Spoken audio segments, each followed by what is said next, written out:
ओम शांति। आज 8 नवंबर 2024 के बाबा के अनमोल मधुर महावाक्य सुनेंगे। आज की मुरली में बाबा कहे, ये राजयोग की पढ़ाई पढ़ते ही हो राजाई के लिए। ये एकदम नई पढ़ाई है। इस पढ़ाई में क्या सिखाया जाता है? तो बाबा कहे, इस पढ़ाई में यही सिखाया जाता है कि सभी धर्म को छोड़ माम एकम याद करो। देह के सभी धर्म को छोड़ना और एक बाप की याद में रहना।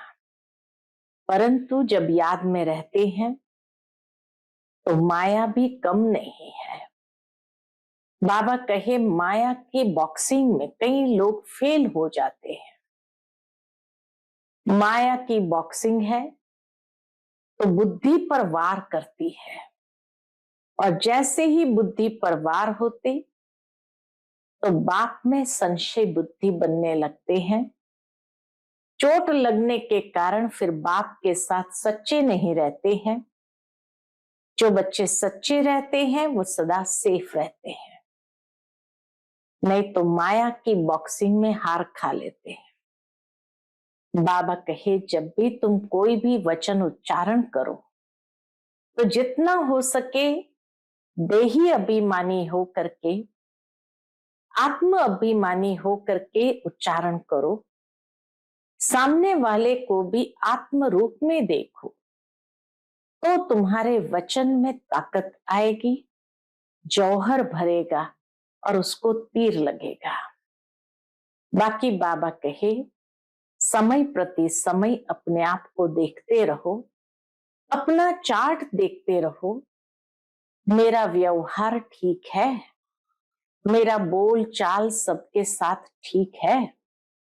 बाबा कहे, जब अपने आप में ऐसी चेकिंग करते रहेंगे तभी आगे बढ़ते जाएंगे, नहीं तो पुराने संस्कार इमर्ज होना स्वाभाविक है। तो सुनते हैं आज के बाबा के अनमोल मधुर महावाक्य। ओम शांति। मीठे बच्चे, तुम यह राजयोग की पढ़ाई पढ़ते हो राजाई के लिए। यह है तुम्हारी नई पढ़ाई। आज की मुरली से प्रश्न है, इस पढ़ाई में कई बच्चे चलते चलते फेल क्यों हो जाते हैं? उत्तर, क्योंकि इस पढ़ाई में माया के साथ बॉक्सिंग है। माया की बॉक्सिंग में बुद्धि को बहुत कड़ी चोट लग जाती है, और चोट लगने के कारण बाप से सच्चे नहीं रहते। सच्चे बच्चे सदा सेफ रहते हैं। ओम शांति। यह तो सब बच्चों को निश्चय होगा कि हम आत्माओं को परमात्मा बाप पढ़ाते हैं। 5000 वर्ष बाद एक ही बार बेहद का बाप आकर बेहद के बच्चों को पढ़ाते हैं। कोई नया आदमी यह बातें सुने तो समझ न सके। रूहानी बाप रूहानी बच्चे क्या होते हैं यह भी समझ नहीं सकेंगे। रूहानी शब्द ही समझ नहीं सकेंगे। तुम बच्चे जानते हो हम सभी ब्रदर्स हैं। वह हमारा बाप भी है, टीचर भी है, सुप्रीम गुरु भी है। तुम बच्चों को यह जरूर ऑटोमेटिकली याद रहेगा। यहां बैठ समझते होंगे सभी आत्माओं का एक ही रूहानी बाप है। सभी आत्माएं उनको ही याद करती है। कोई भी धर्म का हो, सभी मनुष्य मात्र याद जरूर करते हैं। बाप ने समझाया है, आत्मा तो सब में है ना। अब बाप कहते हैं, देह के सब धर्म छोड़ अपने को आत्मा समझो। देह के धर्म भी कितने हैं?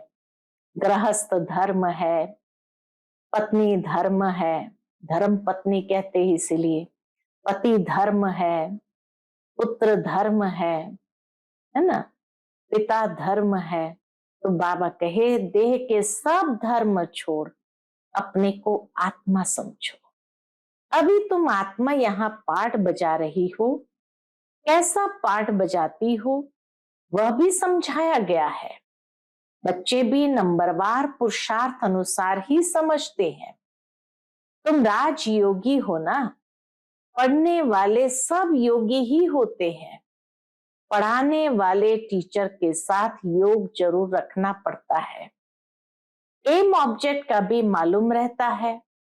इस पढ़ाई से हम फलाना बनेंगे। ये पढ़ाई तो एक ही है। इनको कहा जाता है राजाओं का राजा बनने की पढ़ाई। राजयोग है ना, राजाई प्राप्त करने के लिए बाप से योग, और कोई मनुष्य ये राजयोग कभी सिखला न सके। तुमको कोई मनुष्य नहीं सिखलाते हैं, हमको सिखलाने वाला स्वयं परमपिता परमात्मा है। परमात्मा तुम आत्माओं को सिखलाते हैं, तुम फिर औरों को सिखलाते हो। तुम भी अपने को आत्मा समझो, हम आत्माओं का बाप सिखलाते हैं। ये याद न रहने से जौहर नहीं भरता है, पानी में जौहर नहीं भरता, इसलिए बहुतों की बुद्धि में नहीं बैठता है। तो बाप हमेशा कहते हैं, क्या कहते हैं? योग युक्त हो। योग युक्त हो, पूछते बाबा। तो बाप हमेशा कहते हैं योग युक्त हो, याद की यात्रा में रहकर समझाओ। हम भाई भाई को सिखलाते हैं। तुम भी आत्मा हो, वह सबका बाप टीचर गुरु है। परमात्मा सबका बाप टीचर गुरु है। आत्मा को देखना है, बल गायन है, सेकंड में जीवन मुक्ति, परंतु इसमें मेहनत बहुत है। आत्म अभिमानी न बनने से तुम्हारे वचनों में ताकत नहीं रहती है, क्योंकि जिस प्रकार बाप समझाते हैं उस रीति कोई समझाते नहीं है। कोई कोई तो बहुत अच्छा समझाते हैं। कौन कांटा है और कौन फूल है मालूम तो सब पड़ता है। बाबा को सब पता पड़ता है कौन कांटा है कौन फूल है। स्कूल में बच्चे 5-6 दर्जा पढ़कर फिर ट्रांसफर होते हैं, प्राइमरी से सेकेंडरी में जाते हैं। अच्छे अच्छे बच्चे जब ट्रांसफर होते हैं तो दूसरे क्लास के टीचर को भी झट मालूम पड़ता है यह बच्चे तीखे पुरुषार्थी है, इन्होंने अच्छा पढ़ा हुआ है, तब उच्च नंबर में आए हैं। टीचर तो जरूर समझते होंगे ना। वह है लौकिक पढ़ाई, यहां तो वह बात नहीं है। यह है पारलौकिक पढ़ाई, यहां तो ऐसे नहीं कहेंगे ये पहले बहुत अच्छा पढ़कर आए हैं तब अच्छा पढ़ते हैं, नहीं। उस इम्तिहान में तो ट्रांसफर होते हैं तो टीचर समझेंगे इसने पढ़ाई में मेहनत की है तब आगे नंबर लिया है। यहां तो है ही नई पढ़ाई, ये ऐसी पढ़ाई नहीं है जो पढ़ा और फिर जाकर के एग्जाम देना होगा। बाबा कहे ये तो है नई पढ़ाई, जो पहले से कोई पढ़े हुए नहीं है। नई पढ़ाई है, नया पढ़ाने वाला है। सब नए हैं, नयों को पढ़ाते हैं। उनमें जो अच्छी रीति पढ़ते हैं तो कहेंगे ये अच्छे पुरुषार्थी है। यह है नई दुनिया के लिए नई नॉलेज, और कोई पढ़ाने वाला तो है नहीं। जितना जितना जो अटेंशन देते हैं उतना उच्च नंबर में जाते हैं। कोई तो बहुत मीठे आज्ञाकारी होते हैं, देखने से ही पता पड़ता है यह पढ़ाने वाला बहुत अच्छा है। इनमें कोई अवगुण नहीं है, चलन से बात करने से मालूम पड़ जाता है। बाबा पूछते भी सबसे हैं, बाबा भी स्टूडेंटों से पूछते ये कैसा पढ़ाते हैं, इनमें कोई खामी तो नहीं है। ऐसे बहुत कहते हैं कि हमारे पूछे बिगर समाचार कभी नहीं देना। कोई अच्छा पढ़ाते हैं कोई श्रूड़ बुद्धि नहीं होते हैं, माया का वार बहुत होता है, ये बाप जानते हैं। माया इन्हों को धोखा बहुत देती है। बल 10 वर्ष भी पढ़ाया है, परंतु माया ऐसी जबरदस्त है, देह अहंकार आया और ये फंसा। देह अहंकार आया और बाबा का ये फंसा। बाप समझाते हैं, जो भी पहलवान है उन पर माया की चोट लगती है। माया भी बलवान से बलवान होकर लड़ती है। तुम समझते होंगे बाबा ने जिनमें प्रवेश किया है यह नंबर 1 है। बाबा कहे तुम अंदर में ये बात समझते होंगे, फिर नंबर वार तो बहुत है ना। बाबा मिसाल करके 1-2 का देते हैं, होते तो नंबर वार बहुत है। जैसे दिल्ली में बाबा ने आज याद किया गीता बच्ची, श्री फोर्ट में शांति बहन की माता जी गीता बहन जी। तो जैसे दिल्ली में गीता बच्ची बहुत होशियार है बच्ची बड़ी मीठी। बाबा हमेशा कहते हैं गीता तो सच्ची गीता है। मनुष्य वह गीता पढ़ते हैं, परंतु यह नहीं समझते कि भगवान ने कैसे राजयोग सिखाकर राजाओं का राजा बनाया था। बरोबर सतयुग था तो एक ही धर्म था। कल की तो बात है, बाबा कहते कल की बात है। बाप कहते कल तुमको इतना शाहूकार बनाकर गया, तुम पद्मा पदम भाग्यशाली थे, अब तुम क्या बन गए हो। तुम फील करते हो ना, उन गीता सुनाने वालों से कोई को फीलिंग आती है क्या? जरा भी नहीं समझते। ऊंचते ऊंच श्रीमत भगवत गीता की गाई जाती है। वह तो गीता किताब बैठ पढ़ते हैं, वह सुनाते हैं। बाप तो किताब नहीं पढ़ते। फर्क तो है ना, बाबा का प्रैक्टिकल नॉलेज है। तो गीता के अंदर भले वो बाद में स्मृति आने से लिख दिया, लेकिन बाबा वो किताब उठाकर नहीं पढ़ते हैं। फर्क तो है ना, उनकी याद की यात्रा तो है ही नहीं, वह तो नीचे गिरते ही रहते हैं। सर्वव्यापी के ज्ञान से सब देखो कैसे बन गए हैं। तुम जानते हो कल्प कल्प ऐसे ही होगा। बाप कहते हैं तुमको सिखलाकर विषय सागर से पार कर देते हैं। इतना फर्क है। शास्त्र पढ़ना तो भक्ति मार्ग हुआ ना। बाप कहते हैं ये पढ़ने से मेरे से कोई नहीं मिलते। वह समझते हैं कोई भी तरफ जाओ, पहुंचना तो सबको एक ही जगह है। कहते हैं ना कोई भी रास्ता ले लो, पहुंचना तो उधर ही है।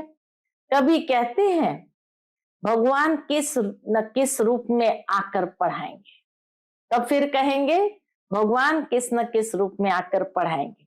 जब बाप को आकर पढ़ाना है तो फिर तुम क्या पढ़ते हो? बाप समझाते हैं गीता में आटे में नमक मिसल कोई अक्षर राइट है जिसमें तुम पकड़ सकते हो। सतयुग में तो कोई भी शास्त्र आदि होते ही नहीं, ये है ही भक्ति मार्ग के शास्त्र। ऐसे नहीं कहेंगे यह अनादि है, शुरू से चले आते हैं। नहीं, अनादि का अर्थ नहीं समझते। बाप समझाते हैं यह तो ड्रामा अनादि बरोबर है। तुमको बाप राजयोग सिखलाते हैं। बाप कहते हैं अभी तुमको सिखलाता हूं, फिर गुम हो जाता। संगम युग पर बाबा सिखलाते हैं, फिर बाबा गुम हो जाते हैं। तुम कहेंगे हमारा राज्य अनादि था। राज्य वही है, सिर्फ पावन से बदल पतित होने से नाम बदल जाता है। देवता के बदले हिंदू कहलाते हैं। है तो आदि सनातन देवी देवता धर्म के ना। जैसे दूसरे सतो प्रधान से सतो रजो तमो में आते हैं, तुम भी ऐसे उतरते हो। रजो में आते हो तो अपवित्रता के कारण देवता के बदले हिंदू कहलाते हो, नहीं तो हिंदू हिंदुस्तान का नाम है। तुम असल में तो देवी देवता थे ना। देवताएं सदैव पावन होते हैं, अभी तो मनुष्य पतित बन गए हैं, तो नाम भी हिंदू रख दिया है। पूछो हिंदू धर्म कब किसने रचा, तो बता नहीं सकेंगे। आदि सनातन देवी देवता धर्म था, जिसको पैराडाइज आदि बहुत अच्छे अच्छे नाम देते हैं। जो पास्ट हुआ है वह फिर रिपीट होना है। इस समय तुम शुरू से लेकर अंत तक सब जानते हो। जानते जाएंगे तो जीते रहेंगे। ज्ञान की एक एक बात को जानते जाएंगे तो बाबा कहे जीते रहेंगे। कई तो फिर मर भी जाते हैं। बाप का बनते हैं तो माया की युद्ध चलती है। युद्ध होने से ट्रेटर बन पड़ते हैं। रावण के थे, राम के बने। फिर रावण राम के बच्चों पर जीत पहन अपने तरफ ले जाता है। कोई बीमार हो पड़ते हैं, फिर न वहां के रहते न यहाँ के रहते हैं, न खुशी है न रंज, बीच में पड़े रहते हैं। तुम्हारे पास भी बहुत है जो बीच में है। बाप का भी पूरा नहीं बनते, रावण का भी पूरा नहीं बनते, बीच में झूलते रहते हैं। अभी तुम हो पुरुषोत्तम संगम युग पर, उत्तम पुरुष बनने के लिए पुरुषार्थ कर रहे हो। ये बड़ी समझने की बातें हैं। बाबा पूछते हैं, हाथ तो बहुत बच्चे उठाते हैं, परंतु समझा जाता है बुद्धि नहीं है। बल बाबा कहते हैं शुभ बोलो। कहते तो सब है हम नर से नारायण बनेंगे। कथा ही नर से नारायण बनने की है। अज्ञान काल में भी सत्यनारायण की कथा सुनते हैं ना, वहां तो कोई पूछ नहीं सकते, ये तो बाप ही पूछते हैं। तुम क्या समझते हो, इतनी हिम्मत है? तुम्हें पावन भी जरूर बनना है। कोई आते हैं तो पूछा जाता है इस जन्म में कोई पाप कर्म तो नहीं किए हैं? जन्म जन्मांतर के पापी तो हो ही। इस जन्म के पाप बता दो तो हल्के हो जाएंगे, नहीं तो दिल अंदर खाता रहेगा। सच बतलाने से हल्के होंगे। कई बच्चे सच नहीं बताते हैं तो माया एकदम जोर से घुसा लगा देती है। तुम्हारी बड़ी कड़ी बॉक्सिंग है। उस बॉक्सिंग में तो शरीर को चोट लगती है, इसमें बुद्धि को बहुत चोट लगती है। शारीरिक बॉक्सिंग हो तो शरीर को चोट लगती, लेकिन बाबा कहे यहाँ तो माया बुद्धि पर वार करती है तो बुद्धि को बहुत चोट लगती। ये बाबा भी जानते हैं। ये ब्रह्मा कहते हैं मैं बहुत जन्म के अंत का हूं, सबसे पावन था, अभी सबसे पतित हूं, फिर पावन बनता हूं। ऐसे तो नहीं कहता हूं कि मैं महात्मा हूं। बाप भी खातरी देते हैं ये सबसे जास्ती पतित है। बाप कहते मैं पराये देश पराये शरीर में आता हूं। इनके बहुत जन्मों के अंत में मैं इनमें प्रवेश करता हूं। जिसने पूरे 84 जन्म लिए हैं, अब यह भी पावन बनने का पुरुषार्थ करते हैं। खबरदार भी बहुत रहना होता है। बाबा तो जानते हैं ना, यह बाबा का बच्चा बहुत नजदीक है। यह तो बाप से जुदा कभी हो ही नहीं सकता। ख्याल भी नहीं आ सकता है कि छोड़कर जाऊं। बाबा हर एक बच्चे का मन की अवस्था को जानते हैं। एकदम हमारे बाजू में बैठा है। मेरा तो बाबा है ना, मेरे घर में बैठा है। बाबा जानते हैं, हंसी कुड़ी भी करते हैं। बाबा आज हमको स्नान, कई बच्चे बाबा के साथ हंसी कुड़ी भी करते हैं। बाबा आज हमको स्नान तो कराओ, भोजन तो खिलाओ। मैं छोटा बच्चा हूं, बहुत प्रकार से बाप को याद करता हूँ। तुम बच्चों को समझाता हूँ, ऐसे ऐसे याद करो। बाबा आप तो बहुत मीठे हो, एकदम हमको विश्व का मालिक बना देते हो।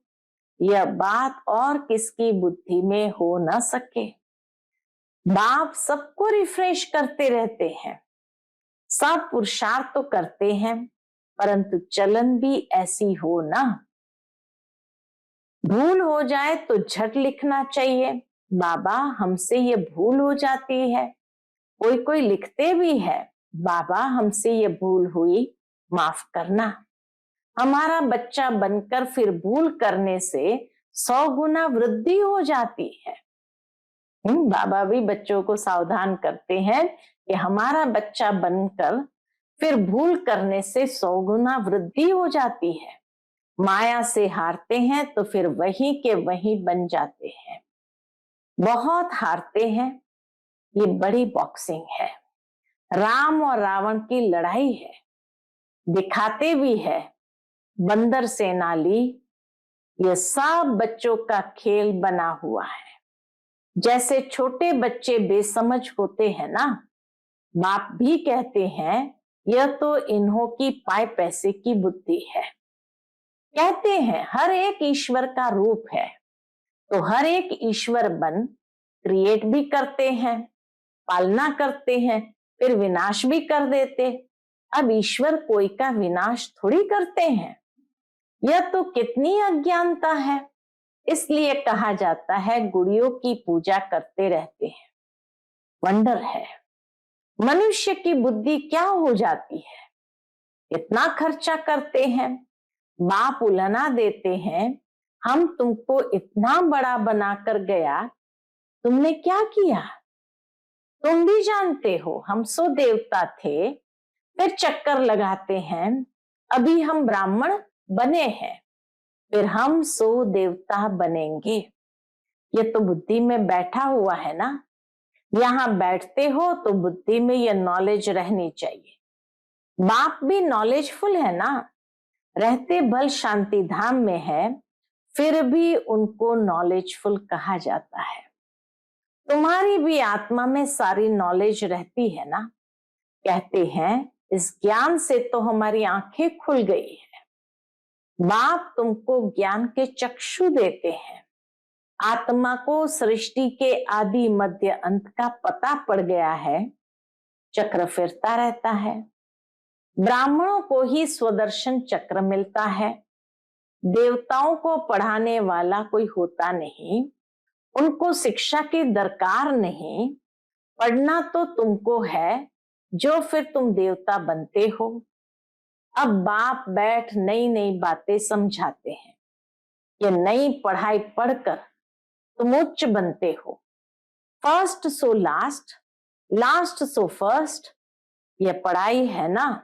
अभी तुम समझते हो, क्या समझते हैं, बाबा हर कल्प आकर पतित से पावन बनाते हैं। फिर ये नॉलेज खलास हो जाएंगी, फिर लुप्त हो जाएंगी, फिर उसका प्रारब्ध हम सतयुग में भोगेंगे। अच्छा, मीठे मीठे सिकिलदे बच्चों प्रति माता पिता बाप दादा का याद प्यार और गुड मॉर्निंग। रूहानी बाप की रूहानी बच्चों को नमस्ते। हम सभी रूहानी बच्चों की रूहानी माता पिता बाप दादा को याद प्यार, गुड मॉर्निंग और नमस्ते। नमस्ते, शुक्रिया बाबा, शुक्रिया। आज की मुरली से धारणा के लिए मुख्य सार है, पहली पॉइंट, बहुत बहुत आज्ञाकारी मीठा होकर चलना है, देह अहंकार में नहीं आना है। बाप का बच्चा बनकर फिर कोई भी भूल नहीं करनी है। माया की बॉक्सिंग में बहुत बहुत खबरदार रहना है। दूसरी पॉइंट, अपने वचनों में ताकत भरने के लिए, अपने वाक्यों में ताकत भरने के लिए आत्म अभिमानी रहने का अभ्यास करना है। स्मृति रहे, बाप का सिखाया हुआ हम सुना रहे हैं तो उसमें जौहर भरेगा और अहंकार नहीं आएगा। आज का बाप दादा का मधुर वरदान हम बच्चों के प्रति है, अविनाशी नशे में रह रूहानी मजे और मौज का अनुभव करने वाले ब्राह्मण सो फरिश्ता भव। अविनाशी नशे में रह रूहानी मजे और मौज का अनुभव करने वाले ब्राह्मण सो फरिश्ता भव। आप ब्राह्मण सो फरिश्ता देवताओं से भी उच्च हो। आप ब्राह्मण सो फरिश्ते देवताओं से भी उच्च हो। देवताई जीवन में बाप का ज्ञान इमर्ज नहीं होगा, परमात्मा मिलन का अनुभव भी नहीं होगा।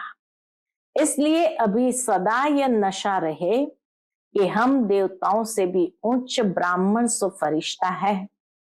यह अविनाशी नशा ही रूहानी मजे और मौज का अनुभव कराने वाला है।